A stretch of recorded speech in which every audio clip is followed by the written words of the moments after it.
आज की इस वीडियो में आज हम 5 वर्ड का, ये जो आप 5 वर्ड देख रहे हैं, इसका हम वर्ब का पहला फॉर्म, दूसरा फॉर्म और तीसरा फॉर्म आपको बताने वाले हैं।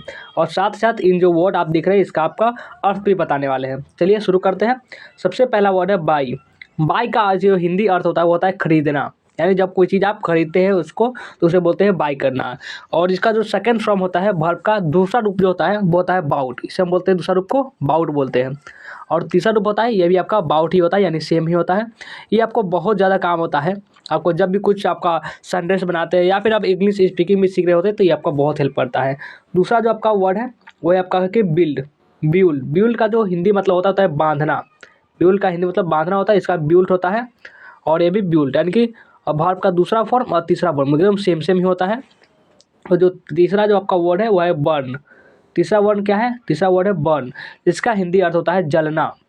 बर्न का हिंदी अर्थ जलना होता है। और वर्ब का दूसरा रूप है बर्न का, वो है आपका बर्न्ट। क्या है? बर्न्ट। और आपका तीसरा रूप भी एकदम सेम ही है, कोई ज़्यादा डिफरेंस नहीं है। जो आपका चौथा वर्ड है वो है आपका बेंड। बेंड जिसका मतलब होता है झुकना। बेंड मतलब झुकना। बेंड का जो वर्ब का दूसरा रूप है वो है आपका बेंट।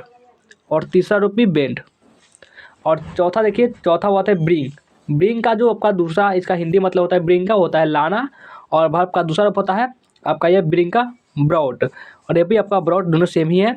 तो ये था आपका वर्ब का पहला 5 वर्ड बताया, वर्ब का पहला रूप, दूसरा रूप और तीसरा रूप। ये आपका बहुत हेल्प करता है आप भी जब टेंस बनाते हैं तो।